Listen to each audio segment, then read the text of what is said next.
All right. Hello, Facebook.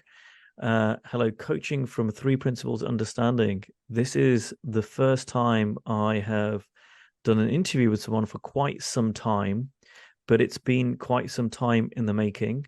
So I'm really pleased to join someone who's, you might not know this, he's actually in the group. His name's JP Morgan, John Patrick Morgan. Hey, JP. Hey, Ankush, how are you? Yeah, great. You've kind Awesome. of been in the background of the group a little while. You do Mm, post here and there. And I know a hmm few years ago, I don't know how many years ago it was, 2, 3 years ago, you reached out and you wanted mm, to maybe us to record something to explore kind of our own philosophies, how we see things, coaching, and just record the conversation. And for various hmm reasons, it didn't turn out, and the Yeah, timing wasn't mostly right. scheduling with family and everything, both of Yeah, us. I think it was just a scheduling issue. And what's really interesting, we were just talking before we started, is how since that time, I've ended up working with the coach I think you were working with at the time, hmm Steve Hardison, and had more of an exposure to maybe what you would have been talking mm, about back then. hmm And so maybe hmm we're more aligned than we were, which I think mm. would make it, everything happens in the right time, a better Yeah, conversation.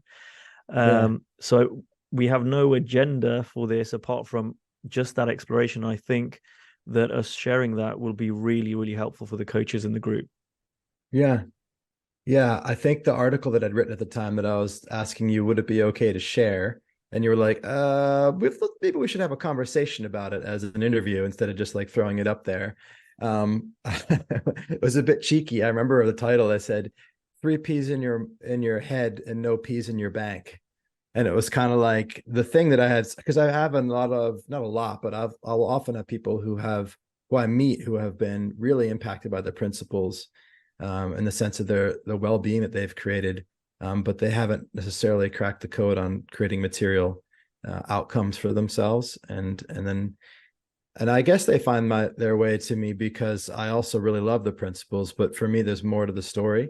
And not that there's anything contradictory. I don't think there's anything that I say that's contradictory to the principles. And I also let me just say this right up front before we create some false context.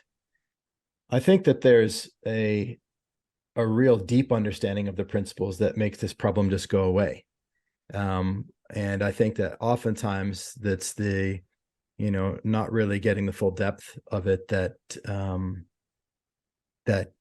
fails to give you access to material outcomes. I mean, we can get right into the meat of it really, but like, because for me, when I found the principles, like it was familiar to me as part of my way of creating in the world. And I really had come to the similar understanding through studying Buddhism, a little bit through Taoism, but mostly through Buddhist thought. And I've always considered it foundational. And I find it to be a very simple access point. Like if I'm, feeling not grounded, like pick up a book on the principles or get in a conversation about it. And it's like, oh yeah. And I kind of find my feet again. So um I just wanted to make that clear up front that I'm not like an anti-principles guy. I actually really enjoy the principles, as I just find that there's a way of seeing it that helps people to like make stuff happen in the world too. Yeah, no, I think that's beautiful, and I have similar kind of conversations with people. Mm, And for me, part of me running this group was I wanted to have this conversation for professional coaches who are hmm based and steeped in the three principles or have some understanding of the principles. And like, how do you then put that together with running a business, growing a coaching practice? hmm And I've always felt I don't think we should shy away from the difficult questions in the community, right? yeah. And the simple fact that I see, or certainly from my experiences, there's some amazing, amazing teachers, coaches, practitioners from this understanding. They can help a lot of people. They do help a lot of Mm, people. And there seems to be a struggle that is shared amongst a lot of people. Well, how do we get paid to do this work? How do we actually, and it's not even, people aren't even looking to be millionaires, and there's nothing wrong with that. But people are even struggling often with the basics of how do I get paid enough to be able to do this full time for a right, living? right. So I think this is going to be a really useful conversation, like I said. And Yeah. we're almost jumping too far in the meat of it. I just want to pull back a second and Yeah, just let's create some do. context in terms of who you are, because my community might not know who you are. might not have Probably that not. Yeah. context. And I want to just share a little bit before I get you to introduce yourself, just in terms of how Okay. I know you. You might not know this, but in 2014, I attended an event in London, which was organized by Steve Chandler and Rich Litvin. That was the event where I decided to hire Steve Chandler, and he became my coach for 8.5 years after that. And you Wow. were in the Cool. room. Cool. I remember you were in the room. You got acknowledged really powerfully by Steve Hodderson. And Mm, I can't remember if it was before that or after that, but I started checking out some of your content online. And there was mm. this video you did about getting a passport and getting through to the American embassy. This is like, we're really going Yeah. back in Way time back. now. Yeah. Yeah. Yeah. So there was always something that I really appreciated about how the way you showed up and how you shared. And so you've been on my radar for a little while now. And I've Mm, and you did a video which I highly recommend to people, which was called 100 Hours with Steve Hodderson, which I mm, think Steve Hodderson sent to me. And mm, for me, it's a really powerful video, not because it's a story of some guy who's hired this coach called Steve Hodderson and paid him a ton of money. Um, for me, it's a really powerful video because it shows how someone can show up to coaching and mm. really get a lot out of it. And I Yeah. remember asking Steve Hardison at the time, I was like, hey, I've been working with Steve Chandler for a while. How can I get more out of my time with Steve? And he went, you know that 100 hours video? I said, yeah, I've seen it already. He goes, watch it again. And Mm, he said, if you show up to your sessions with Steve Chandler the way that JP showed up to the sessions with me, you'll get more out of it. So I really encourage people to check that out. Thanks, man. Yeah. Thank you. Thanks for seeing that. Because if there's anything that I really wanted to contribute to people, I think it was semi-conscious then, but in hindsight, that's what I was doing. As I was really creating a possibility for a relationship to coaching, for anybody that's in any coaching program with any coach, because it's an expression of the relationship to ourself. Really, I look at like the relationship with your coach as a ritual and as a metaphor and as a symbol and as a practice for self dialogue, for self relating. So yeah, thanks for seeing that. Beautiful. And we could talk for an hour just on that, but I'm keep pulling myself back. So Yeah. just give us a brief introduction for people who don't know who you are. I've given them a little bit Mm, about how I know you, but you're obviously a coach. So, but tell yeah, us a little bit about who you are and what you do. sure. Yeah. So I grew up in the Northeast in the States, and in my mid 20s, I left and started traveling. I was always kind of an entrepreneur, had little businesses, and then I was able to, after 3 years of backpacking, I settled in London. I had a web media company, got myself a visa there, and I just built a life. I didn't know anybody at the time, but I made friends. I was also a hobby magician, so I do like Darren Brown in the streets and stuff, and hypnosis and Wow. things. Yeah, it was cool. Right in Covent Garden, I worked at Magic Corner a little bit. I'm sure you've heard of Magic Corner in Covent Garden, where the magicians do their thing. Um, and uh, and then that work. The reason I mention that is because that is what led me to discovering the world of coaching, hypnosis, NLP, coaching. It's like, what is this? And as an entrepreneur, I was always kind of informally giving people advice on how to start a business. So I just started doing that on the side, and within a couple of years, it was my full-time gig. Um, Took me a while to make the business work, but I know Steve Hardison through Rich Litvin, not Steve Chandler. And Rich was a coach that I had discovered while he was actually writing his book, The Prosperous Coach. And he really helped me to kind of like get in that service orientation in the coaching world, which was actually natural to me in my prior businesses. But I got off that because I listened to a lot of the marketers selling information to coaches about how to do marketing. But once I kind of recentered, things started to work. And that was, I started 15 years ago. So yeah, I've been coaching 15 years. Over the last few years, I think this happens naturally when you coach for a long time, a philosophy starts to consolidate for you in your work. And I've kind of moved into also being a teacher. I've got a small team that works for me. We have a philosophy we call creating, just in one word, creating. And so we teach courses and we have coaching programs. We do live events. And so I moved from London after I married my wife, Kalpna. We moved from London to LA. Really, that was about like just wanting to go be immersed in this personal development world that was there. And it was cool. And we had two boys. Mid-pandemic, though, I bought a small farm in Maui, and now we live here. We grow our own food. We have chickens. And it's an incredible life. We're constantly pinching ourselves. The thing that I'm most proud of when I look over here because I look out at my land is that this home and this dream was bought with money paid by people that I had conversation with. And in those conversations, I helped them be more free, more loving and powerful. And that's my life. And it's like, for anybody who's a coach who makes money, I mean, to reflect, I actually thought about this for the pop, what's the pop singer, like super famous pop, the girl pop star. Taylor Swift. Yeah, exactly. She said something in an interview about, like, she was being interviewed in her home. It's just like mega mansion or whatever she owns. And then she was like, hesitated to say something. She's like, oh my God, why did I hesitate to say that in my home that I bought with my money that I made playing my songs that I wrote?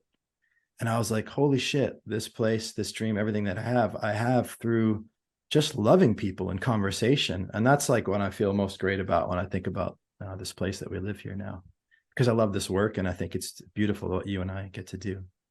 I totally agree, and I can really resonate with a lot of that. And it sounds almost too simple. Like someone was asking me recently, or I said it on an interview or a podcast or something. That was like, if you could boil down what I do, it's I just love people.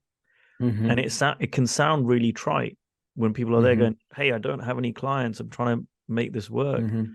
And I had this insight a few years ago, which was when I listened to I used to listen to Elsie Spittle. I don't know if you heard any of us Elsie speak, No. but so she was the first person that Sydney Banks said, "Okay, you can go and teach this stuff," like way back in the 70s. And I remember when I first heard her, like I felt like I was on drugs or something. Like I felt like I couldn't move. And she wasn't even saying anything profound. She was just like, "Oh, this is how I met Sydney Banks and this is what happened." And I just was like, there was something about her presence. And I was listening to something she said once, and she goes, basically, the principles are whatever. And she said, the essence of the principles is love, right? And so she goes, you got the principles, and from the principles, basically, if you boil that down, that's just love. And the thing that really landed for me is, and I'm probably going to butcher what she said, but what I heard was, from love flows service.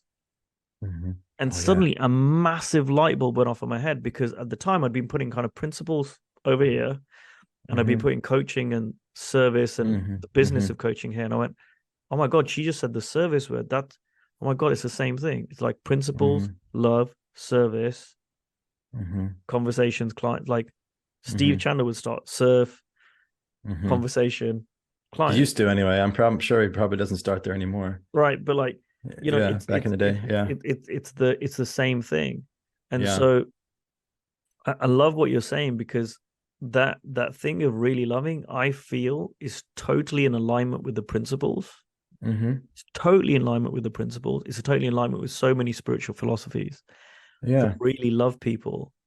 And that isn't a separate thing from making money or creating clients or growing a No. business. So listen to the three words that I always say. I said it already, but it's on my website, right on the homepage: freedom, love, and power. Those aren't three random words. Those are three steps, three phases. First thing is freedom. The principles create freedom, which results in groundedness, well-being, love. And love serves, and serving is making a difference in people's lives. Power is the difference you make in the time it takes you to make it. So it's like so get free, love happens, and love moves in service and makes a difference in smaller and smaller amounts of times, and that people pay for the difference made and the time it takes to make that. So the reciprocation to the output of power is income. So that's what those three words represent for me. So I think it's basically, I'm saying the same thing that you are, but just in slightly different language. Yeah, it's beautifully said. And say the last bit about resulting in income. I think that's really important for people to hear. Yeah, people pay for power. And I don't think people like to think about that, because they associate power with control, authoritarian, having power over another person. But when I use the word power, I studied physics and math in university, I just think of it like physics.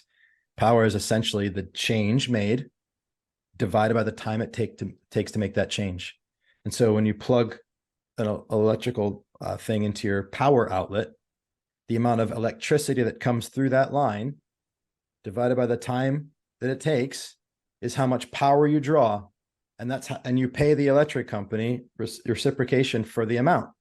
So the more electricity you use and the less time, the more money you pay. And so that's how everything works. The bigger of a difference somebody makes for us, the more money we pay for them. All money flows in the counter direction to the power.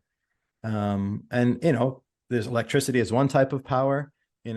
Feeling safe is one type of, like, being made to feel safer is one type of power. Having insight is a type of power. That a coach helping me to do something in my life. Diet. I mean, everything that changes as a result of power. And so I just try to think about it like the simple physics of it, the simple elements of it.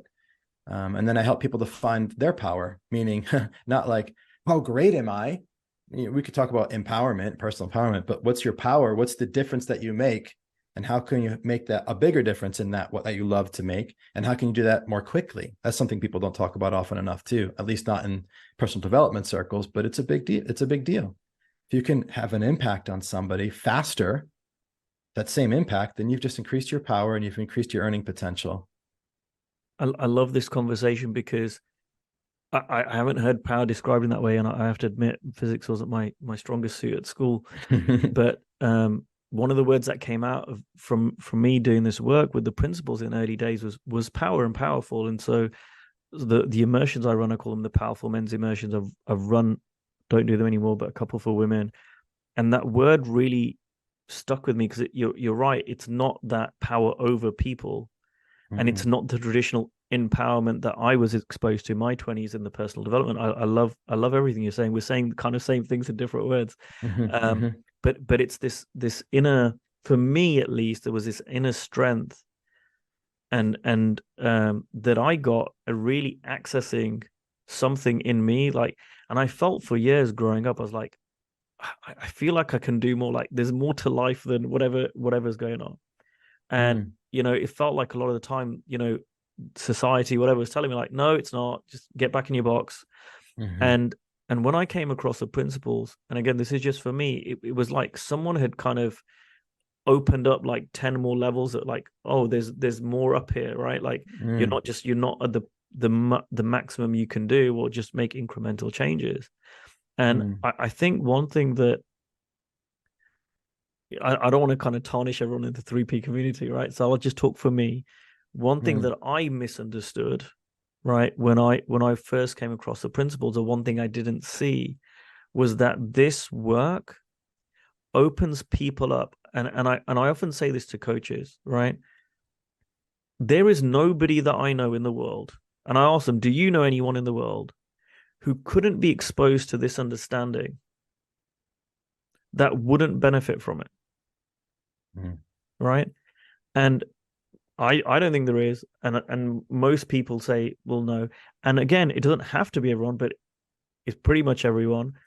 And then within that, how many of them would it make a really significant difference? And I find actually quite a lot of people. I mean, it made a significant difference for me. I think there's a lot of people in the group it's made a really life-changing difference for. Yeah, for sure. And one of the things that I got, we can talk about Steve Hardison, who you've worked with, I'm working with now. I had this insight last year. I was like, Steve's not a 3P coach, right? And also, I'm not saying he's a perfect human being and whatever. But he's very, very, very good at what he does. And I thought about it, and I was like, if Steve was a 3P coach, oh my God, the 3Ps would be out there in the world in a way bigger way than they are now. And what I've really learned from him, and I'd love to hear your thoughts on this, because you love talking about creating, and I've really seen this with him. He's a creator, a massive creator, and he takes stuff and he really takes a stand for it. And I've learned so much from that, and I've been sharing that with coaches, in the group, in my school, in conversations. That I think one thing that we can be stronger on as a coaching community is really being a stand for the work that we do. And by the way, this is if you're a 3P coach or any other kind of coach. But if the work that we do really makes a difference, it's really unleashing people's power, as you might say, or you can use whatever adjectives you want or any statements. Well, then being a stand for that it's like it's not being a stand for yourself. It's not saying, hey, I'm gonna make a ton of money because I'm so wonderful and I'm so great. It's like, Mm-hmm. no, the work, right? The Mm-hmm. thing that is done in this thing called coaching. And it doesn't even have to be coaching. You could be coaching, consultancy, teaching. Sometimes people have a hybrid of it. But the Mm-hmm. thing that happens when two people are talking, if that really is making the difference that we have seen, and certainly the difference it's made in my life, and I'm sure the difference it's made in your life, then why wouldn't we be a real strong stand for that? Mm-hmm. Yeah, I agree. Taking a stand is important. I think, like, I guess the question I want to ask is, maybe you see this, maybe you don't. Like, for me, sometimes the conversation around the principles that there's value in devaluing the relevance of thought, right? Like the thought principle, like just like starting to like extricate yourself from subjectivity to thought, being able to distinguish it and see it, witness it, first of all, and then not taking thought so seriously. That's like one of the, for me, the primary gifts of the principles. Um, and and and yet, whilst I see people benefiting from that principle, um, some of the challenge that I see sometimes is that the thought becomes the enemy. And then anything that looks like the intentional generation of thought towards some purpose starts to be like, oh, we can't go down that road because thought is the enemy. Nobody would use that phrase, of course, but like that's the experience that I get. And the reason I bring it up is because, you know, Steve has a wonderful relationship with thought, as both, he says, if you want peace, drop story, and if you want to produce, create story. When you could swap story out for thought. If you want peace, drop thought. If you want to produce, create thought. So I'm curious what your thinking is is about that. And I guess I would be curious, like both before or what you see in the community of Three Principles, but then also now having, this work that you've done with Yeah. Steve. It's a great question. And don't worry, JP, Mm. this is a safe space. You're not going to get Okay, lynched by the three thanks. P police. All right. You can ask anything you want. I think it's a really great question. And like I said, I'm a big believer that in the community, we ask difficult questions, right? Mm. And for me, what I found is because I've been around the principles now for over a decade. And then Mm. along the way, I've looked at other stuff, right? And I've hired other people, not just Steve Chandler and Steve Hardison. And what I found is anything that's helped me, for me, I'm Mm. able to put this back into the philosophy of the principles, and I've never Mm. found anything really contradict it. If anything, it's Mm. taken my Mm. understanding of the principles deeper, Mm. right? And one of the things that my mentors would say in the three principles community, they'd always say, go back to Sydney Banks. Mm. Everyone else is doing an interpretation of what he said, but go Mm. back to Sydney Banks. And I've been listening to Sid now and then, and he says stuff differently. He also says don't Mm. listen to his words, but I don't hear him making thought the enemy, Mm. Mm. right? Right. And he'll tell people, look for a feeling. He'll tell people drop the thought. He'll also sometimes say use thought. I've heard him say that too. Mm. So for me, I think you said something right at the start, which is if people see the principles deep enough, like this doesn't become a problem. Yeah, I exactly. agree with that Yeah. because and when I'm coaching people, sometimes I'm coaching people who've been around the principles for some time, and I think there's misunderstandings in how they see the principles, and sometimes there's people who've Mm. not been around the principles for a while, and I feel there's a misunderstanding Mm. because for me, the principles unlocks power to create in the world, and it has done for me a Mm. lot, Mm. right? Mm. So I know that, and this is my opinion. So there are some people in the community I know they've said, "Oh, you shouldn't have goals," and I bought into Mm. that for a little while, Mm. and that's okay. And if you believe that, that's wonderful. I don't hear anything in what Sid said that says you shouldn't have goals, Mm. and I found that they Mm. can be really helpful. To me, Mm. what the principles will say is, "Hey, don't put your happiness on the out. Like, if this happens, then I'm going to feel happy." The principles say, "Well, that's not how it works." Mm. That doesn't mean you can't create something. Mm. And if anything, it's kind of supercharged my creation Mm. because if I can use the power of thought to create, which we all can and we all do and I think this is totally in alignment with Steve Hardison, we we we are creating via the power of thought all the time, whether you Yeah. like it or not, Yeah. right? Yeah. We are anyway. And so for me, when we're creating via the power of thought anyway, to me, it's supercharged when we aren't hanging anything on it, when we aren't hanging our well-being on an outcome. So, Absolutely. and this is Yeah. especially true for coaches. And I saw this years ago, right? So I had like years of people signing up happy, signing up happy, signing up happy, signing up happy.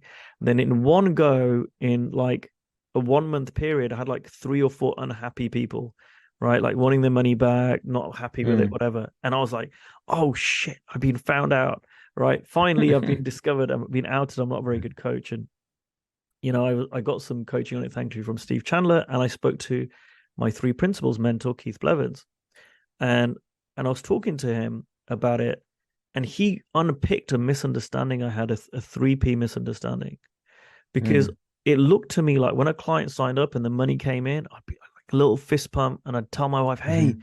I just signed up a new client," and it Mm. looked like, "Oh well, that's innocent. That's not a problem. That's cool." And what Keith helped me see is that, and he didn't say this, but what I saw was, oh, if I think the client signing up makes me feel good, Mhm. then of course when a client's saying, "Oh no, I want my money back," I'm going to feel terrible. Yeah, of course. It's Yeah. like you can't have one side of the coin only. It's both Right. sides.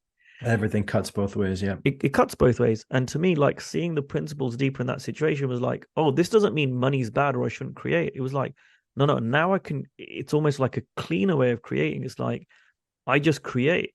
And my business actually grew from that. And I noticed when people would sign up, it went from little fist pump to, man, I'm so happy for this person that they just Mm. did this for the, and it was like not just words, I genuinely felt Mm. it.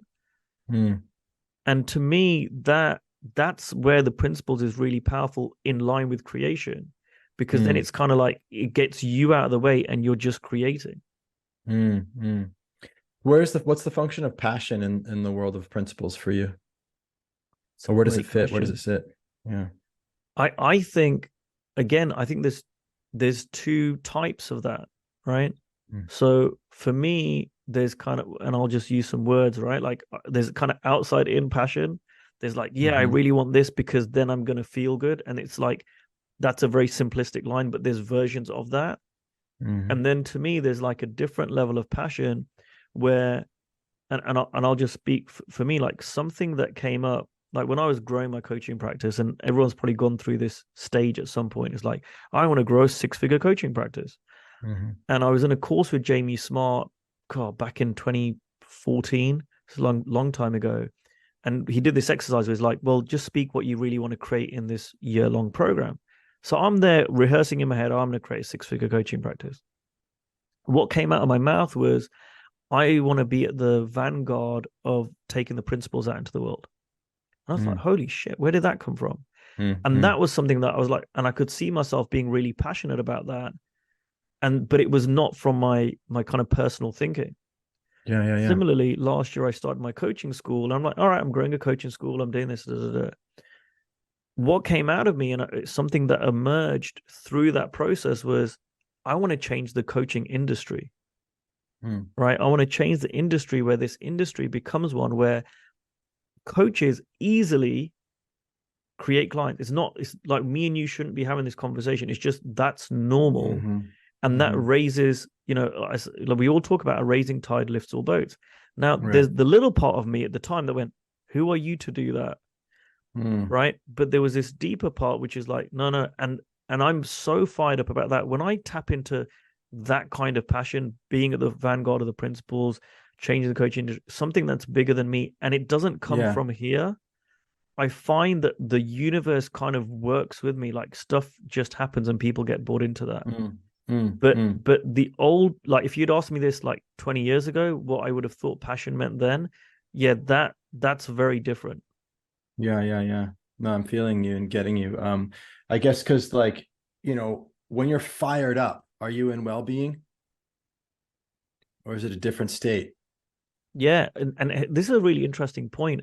I don't ever talk about state. So some three principles teachers talk Yeah. about state. I don't talk Okay, about cool. state. Yeah. And I Yeah. used to when I first came across the principles, like the principles is getting into a high state, a high mood. I don't do that or because well-being, or well-being or as a well-being or yeah, like yeah, yeah. peace, not at all. Yeah, no, that's cool. That's way more open. I guess like that's one of the limitations that I've experienced with people when they associate the benefit of the principles with, consciously or unconsciously, a particular state of peace and well-being. I'm like, yes, and it could also produce a fired up state or lots of other things, and different states and ways of feeling and being produce different thought and material outcomes. And so for me, I'm interested in, what can help me to create all the things. So yeah, So again, sounds like we're, let me ask you a question yeah. because I've got an example of this. When you create in the world, do you have a particular feeling?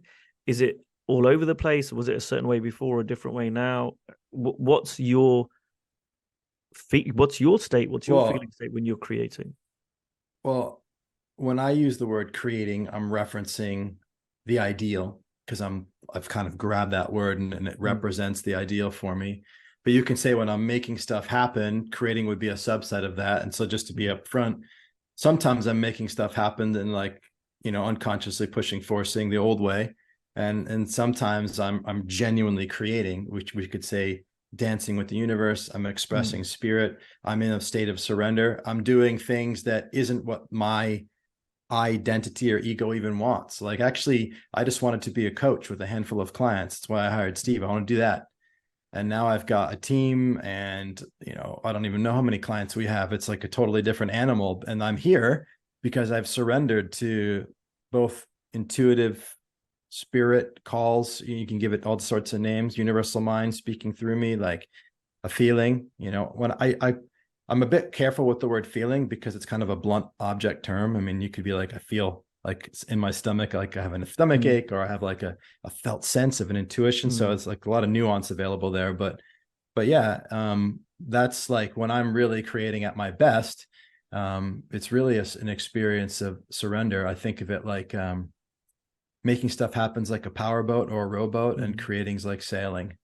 There's a dance between like the wind that mm. is, and the little bit of structure that I breathe, or how I till the rudder in that wind. So let me ask you a follow-up question. If you would Yeah. only create or make stuff happen, right? Like there's a you got a program to fill, you got something to do, right? Mm. If you only waited to be in the state where you're dancing with the universe, what impact would that have on your business? If I waited to be in that state, I Yeah, so think when that you're it in would that state, you have a create, and then when negative you're not in that state, impact, because waiting isn't waiting is a state of creation that's generative, right? Like there's a certain orientation in waiting that's obstructively passive. I would, but it doesn't mean but the alternative is to just go make stuff happen without being connected to something infinite. mm, For me, the action is, if it's not either go and do stuff without being connected, or be connected and do what's mm, available. It's I call them in doings and outdoings. mm, I'm not going to rush into an outdoing without being connected to something. mm, I'm going to focus on an in doing, which is, what is it I can do inwardly to help me get connected again? So there is mm. something there. When I'm at my best, then I'm remembering to hold that primary. Yeah. Whether that's just take a break, go for a walk, listen to something that grounds me, do a meditation. I mean, you can go on and on. Whatever the thing is, it's going to help me to get reconnected so that I Mm. can spend most of my outdoing time, my Yeah. material creation in the world, from that kind of sourced place. I love that. So I want everyone in this group to really hear what JP said because I don't want to just give my opinion. I feel totally in alignment with that. So Mm, what I found, there were times when I was growing my coaching practice and I was being introduced to the principles, and I felt like I had a year when I was in perpetual fear, like mm, just scared because the mm, mm, principles took away my excuses, right? Like, hey, mm, you want to go mm, and create a mm, group? Okay, start a group. Like, oh no, that looks scary. Okay, well, that feeling is just telling you you've got a scary thought. That's not stopping mm, you taking the action. And I mm, find a lot of people in our community will wait for a feeling. They'll mm, wait. And you're right. I love the way that you said it. It's not about just push ahead blindly without being connected to your wisdom, whatever you want to call it, the universe, God, however you want to describe that, having that inner connection. Absolutely right. And mhm, if you just waited for that, just waited for wisdom, the flow, whatever, I find stuff doesn't happen. And what I find is, like you, it's kind of in and out. But as Jamie Smart used to say, wisdom will often find you working, right? Or Mm, inspiration will often find you working. That mm. when I'm in that world, and sometimes I'm pushing and I can pull back, but I'm in that ebb and flow, stuff gets created as opposed to Yeah, wait, okay, yeah, now I'm in flow, I'll do a little bit. Okay, now I'm out. Let me wait, get connected, in and out. yeah. And I think you're actually saying the same thing as me, but again, it's like a really subtle and nuanced thing because it's like sometimes the in doing, to use my language, is an outdoing, meaning sometimes the way for me to go in is to be Yeah. in service. But there's Yeah. a difference between like, I'm going to do this because I'm not connected versus I'm going to serve this person as a way of getting connected because Mm. service primes the pump of love. Just like when you love, service shows up. Service brings love to life as well. Mm. And you can't just help people without actually starting to feel it. It's like the Duchenne smile. When you smile with your eyes, if you fake a smile long enough, you'll start to feel happy and then your eyes will join the mouth. I mean, that's like a psychological thing, but so I think it works in both ways. That's beautiful. I love that, and so in line with my experience. And I think every coach who comes from this service philosophy can relate to that. That I've had a bad day. I'm in service. Suddenly, I perk up. It just Yeah. reminds me of the truth that is, and it doesn't have to be the principles. The truth of the universe, the truth of love, that is Mm. pointed to everywhere. Yeah. Yeah. That's true. The truth of love. I like that. Mm. Is there anything else you wanted to share? Because I'm loving this conversation, and like you're right. I think Mm. we're maybe using different language, but we're actually in alignment. And this is what I've tended to find when I speak to people who are successful in coaching, and even outside of coaching. I often see Mm. that there is an alignment, maybe more than people might first think. Mm. To kind of first blush. Yeah, let's go a little deeper on the waiting thing. I think it's really important for because you talked about people like waiting for a feeling, and that's just such a there's so much benefit in letting go. And if you let go too much, you lose touch. And so for me, the metaphor I use, like I have, as I said, we raise chickens here, so we're hatching eggs and we're hatching the chicks, and I have a 2-year-old and a 7-year-old, and I have to teach them how to hold a baby bird. And I have to teach them that if you hold it too tight, I mean, they're very, very delicate. You'll kill them, you'll crush Mm. them, they'll die. But if you hold them too loose, they'll fall out of your hand and hit the ground and they'll die. So there's this Mm. place in the middle where you hold something that's just the right amount. And for me, like just to let go of all of my agency and will to take action in the world until I feel something, it's like dropping the baby bird. And then there's too much control. Obviously, we all know what that is. It's like that's Yeah. a social cultural common thing. It's like got to do it, got to do it. What's the do list? Got to make stuff happen. And so there's a lot of letting go that needs to happen. But before you open your hand so much that the bird drops out, I think it's important to keep hold of things like because all the way open and dropping the bird is waiting, but just Mm. a little bit of a cupped hand is watching, is Mm. listening, is even asking. Right? There's a word for that. It's called prayer, by the way. Prayer is asking and listening, right? There's a difference between praying to God, you could say, or just waiting for God to say something. It's like just is a very subtle but very important difference. And whether you're asking God, whether you're asking yourself within, whether you're just watching your thoughts and watching for a feeling instead of waiting for one to be big enough that it knocks you over, right? It's like I think so much possibility for our creativity is missed through that bird dropping waiting. And if we were to start to watch, to ask, to listen, we'd notice there's a lot more and we'd create a lot more. Yeah, there's such a great. I want to totally steal that. Such a great analogy. Please, yeah. Um, yeah, no, that's brilliant. It and it really points to something that which I often say is like people go to extremes, Mm-hmm. right? In the principles community, but in the world anywhere, people go, well, oh, if I'm not doing this, then I've got to go to the right other extreme, and they forget that there's often a middle ground, right? And I Mm-hmm. used to feel Mm-hmm. that with so many things, like humility is one, right? Like, Mm-hmm. oh, I'm going to be humble and Too much spiritual, humility. whatever, Yeah. right? Yeah. And I was like, oh, if I don't do that, I'm going to be like really, really arrogant. And there's a Mm-hmm. middle ground, which is, Mm. and Steve Chandler tried to tell me this for years, is like that there's an appropriate level. So, Mm-hmm. and I was talking to a client of mine who's in this group who's amazing, and she's done so much great work out in the world and worked with CEOs and prison officers and Mm-hmm. everyone. And I'm like, it's not arrogant to say, hey, I've done this work, right? Right. To let people know that you've got a certain expertise or something. That doesn't mean you're going to suddenly overnight become like a show off, a showboat, arrogant or anything. There's a middle ground in Mm-hmm. so many things. So I'm Mm. really hearing that in what Mm. you just said. Mm. Yeah. There is a middle ground in those things too. I also like to think about it as like a transcendent as a transcendent position as well. Mm, Because we could think about the middle as like super mm, humble, like extreme humility is the flight response in fear, and yeah. extreme arrogance is the fight response, like the Mm, narcissistic response, right? And so it's like you don't want to be in the middle of those. And so there's a transcendent position, which is like the expression of your experience and mm, the expression of the knowing of your capability outwardly yeah. from a loving intention to create in you the trust that would Mm, open you such that I can actually help you. yeah. And I think that coming from love is is what raises you above those two poles into like a transcendent position that, yes, it's in the middle, but it's also on a higher plane. Yeah. Beautiful. Yeah. Beautiful. So before we finish, I'm looking at the time. Let's talk Mm, about money, right? That's a okay. big topic Yeah.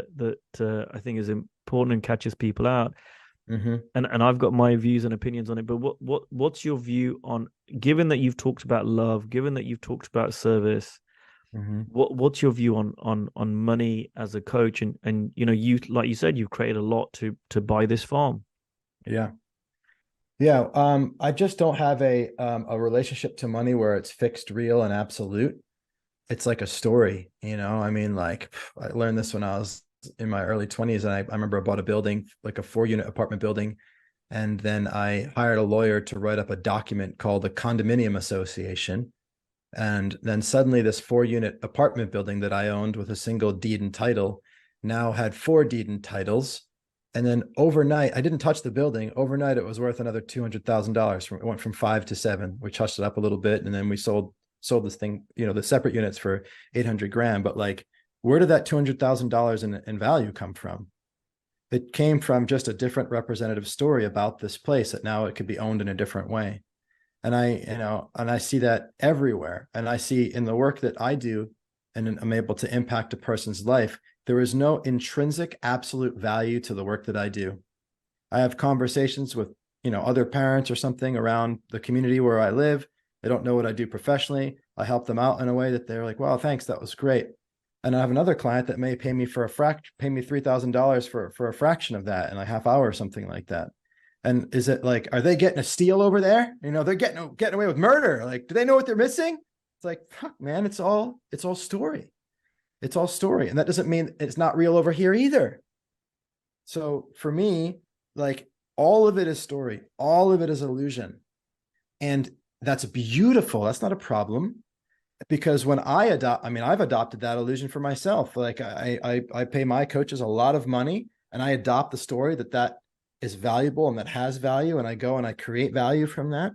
And so if you want piece drop story, if you want to produce great story, like Steve said. And so I create story around the value of my work. And then I make a commitment to myself to substantiate that for the person in their experience, in what they create in their life, materially, whatever they need to actually value that. For some people, the coaching fees that they pay me or they hire our company for, like, they don't need a financial outcome for that. They value something that shifts in their experience of life, or they value, you know, something that changes in their relationships. They can ascribe a high financial value to that. So I let people do that. But not only that, I take a role in the creation of the perspective of monetary value. because it's all a dance. We're all co-creating what value is. And so we're going, just like thought's going to happen, we're going to create from thought. Perspectives on monetary value of things are going to happen. I may as well participate in that. And I do it openly, I do it honestly, and I try my best to do it lovingly. And so, I guess that's a bit of a high level conceptual answer, but that's where I felt to start. Yeah, no, beautiful. Thank you for sharing that. And you know, I love it that it's all story. I had so much story around money that didn't look like story to me. Yeah. Right. I remember when I first started coaching, I was like, it's okay to earn up to £100,000 as a coach, but anything more than that, that's wrong. That's greedy. That shouldn't, you can't be spiritual and do this work and really love people and earn more than that. There's something wrong with that. And a little while later, I realized, where did I get that number from? Right. It was made up because Right. I had earned not quite that, but I'd earned a little bit less than that. And I was like, so a little bit more than what I was earning. Okay, that's okay. Right. But more than that, but I was like, for someone else, that number could be 50. For someone else, it could be 250. For someone else, it could be a million. Right. And I've said this before in an interview, the great personal development guru Paris Hilton, I learned this from.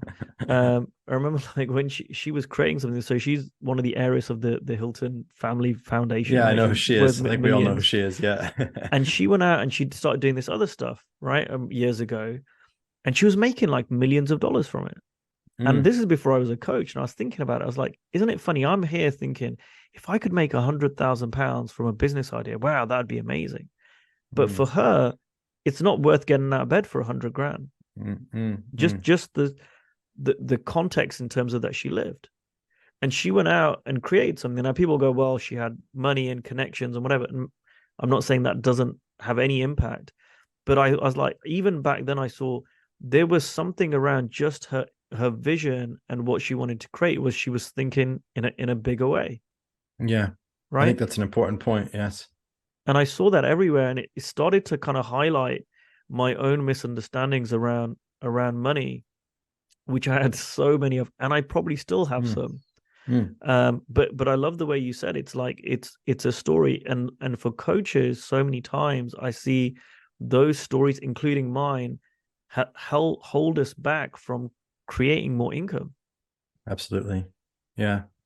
I sent an email out recently. Actually, it was about a talk that I gave. It was on Zoom and I had like 100 people there. And I said, I want you guys to just listen. I'm going to give a phrase. So I'll do that with you now because people watching can do the same thing. I'm going to speak 3 words and I want you to just track how your mind finishes it without you trying to finish the sentence, but how your mind finishes it. And then put it in the chat. And I said, rich people are. And then we just got to see what there was. Because the thing is, like, there's some preconceived notion that you have, and you might not want to admit it, but what does your mind do? Whatever your mind does with that, that's in there. That's generating a world for you. And then it was quickly obvious with what you can't help but think when somebody says that beginning of a sentence. Yeah. That's going to have an impact on the way you represent reality. It's going to have an impact on what you feel in certain circumstances. And then it's going to have an impact on the actions you take and the results that you get.